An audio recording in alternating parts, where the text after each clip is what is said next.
All right, so we're going to look at this week's Excel file. So what we have here is I've already downloaded the file from my math lab, and we're talking about consumer price indices. So the indices are given here, the 9.8. Those are for values in 1913, and it goes from January through December. And then these annual values that you see here in column N represent an average over that whole year.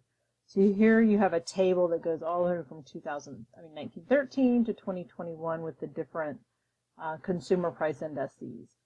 So these values are used to determine inflation. They help you to determine like how much the value of consumer prices are at that point in time. And this came directly from the Bureau of Labor and Statistics. So if we look at our first step over here, of course we've already opened the file. It says in cell 015, calculate the cost of an iPhone in the year 2013. Use the consumer price index in column N15 and the cost of the iPhone that you're given in 2021.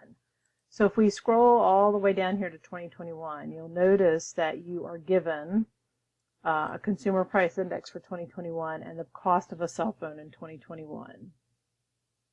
So what we're doing is we're basically going to be setting up a ratio, and we're going to cross multiply. So down here I'm going to put a few notes for us. So these are not to be typed in. But if you notice that what we're going to be doing is we're going to basically be doing the consumer price index for 1913. And we're going to create a fraction with the consumer price index of 2021. And we're going to set that equal to X, because that's what we're trying to find, and the price of the iPhone in 2021. So what we have is a proportion, which is two ratios that have been set equal to each other. We have a proportion. We're setting these two proportions equal, and to solve this proportion, we're going to cross multiply. We're going to cross multiply. So when we cross multiply, we get the consumer price index for 2021 times X equals the consumer price index for 1913 times the cost of the iPhone in 2021. So what we have is an equation now, and we can finish solving this equation by saying X is equal to the consumer price index of 1913 divided by the consumer price index of 2021 times the cost of the phone in 2021. So what we're going to do is we're going to use that equation. Now throughout this whole process, the consumer price index of the phone in 2021 and the cost of the phone in 2021 will never change. So we want to make sure that we use our absolute and absolute cell referencing as we're going through this, or relative cell referencing as we're going through this. And remember that we do that by using the dollar signs.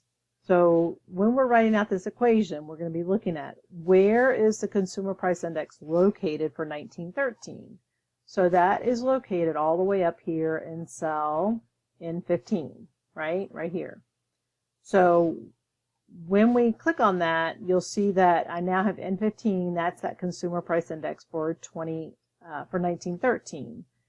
We're going to divide it by the consumer price index for 2021, which is right here in cell N23. Now, the value of 123 will never change, so we want to make sure that we put that dollar sign in front of the 123 so that it will always be 123. And then we're going to multiply this by the cost of the iPhone in 2021, which is this $899. And again, that row is not going to change. It's always going to be there. So by putting those dollar signs around in front of the 123s, we're locking the 123. That will never change. And so then that's how we get our consumer price index for that, or that the cost of the iPhone in 1913. So we're going to take this formula and we're going to copy it, or we're going to type it up here in our 1913 spot, right here. Okay, I just have to go back and do that. So we're going to copy that formula right here. Oops. Try that again. So I'm just going to type it again. So we have this formula. Hold on. I've got some funny formatting there.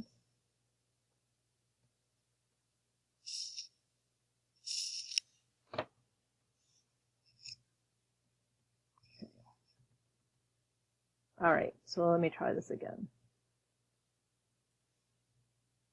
All right, so we're going to type in our formula here. So we have the value of that, and we're going to multiply that by, same thing that we did down here. We're going to take that consumer price index in 13, we're going to multiply it by this, and we're going to lock that in with the 123.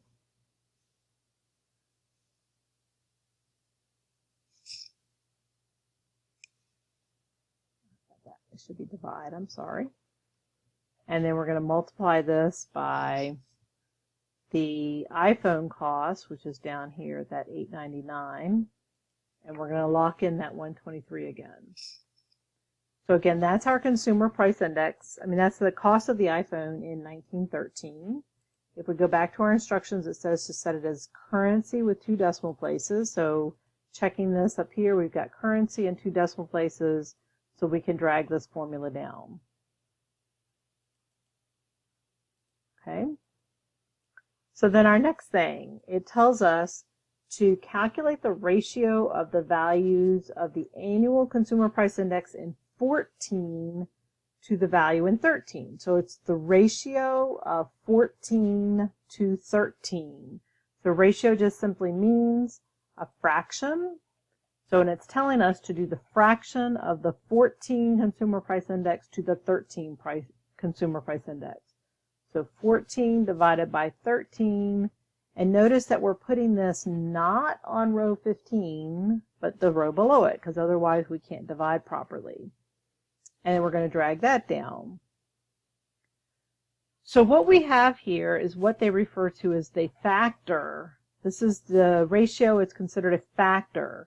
It tells us to format that as a number with 4 decimal places. It's done. So the next thing I want to know is what's the percentage?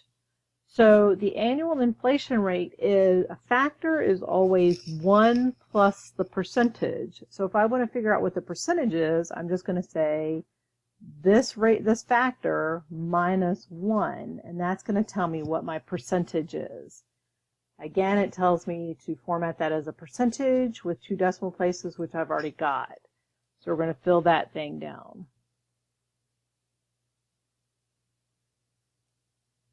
Okay, so now what these numbers are over here are my inflation rates. So if we go through and look at this, like there was a 2.6% inflation rate from 2003 to 2004. We've got, let's see, some other numbers in here, like here's a 4.8%. Oh, wow, here's a 10%. So what we want to do over here is find out some more information about this table, what we've learned, some information from here. So over here in column U, you'll see some more questions.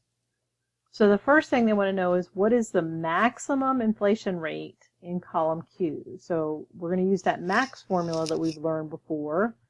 And we're going to highlight this entire column Q to figure out what is the maximum inflation rate in column Q. Okay.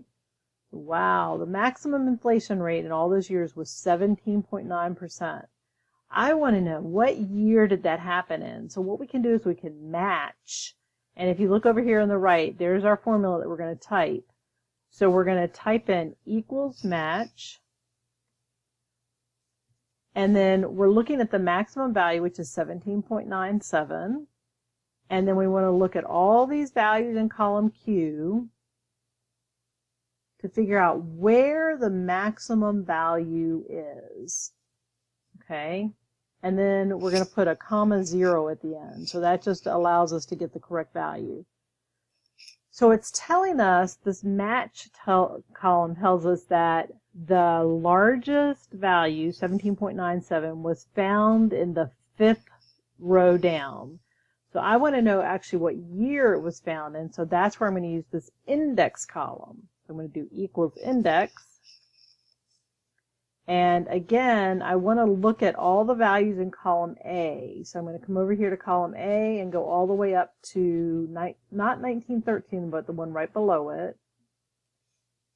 And then I'm going to tell it to, whoops, sorry, I went over too far. I'm going to tell it to look up, sorry, I'm trying to get over there to that cell that I was typing in. Okay.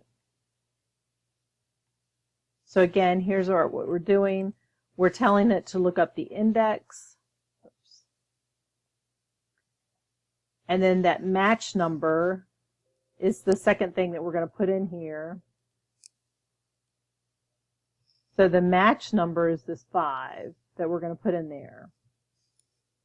So what it does is it comes back and it tells us that it found the highest value in 1918. So if we go back and look at this, and we actually look, and we find that 17.97 over here, so we're just manually going through this scrolling. So here's that 17.97, and what year was the 17.97? It was in 1918.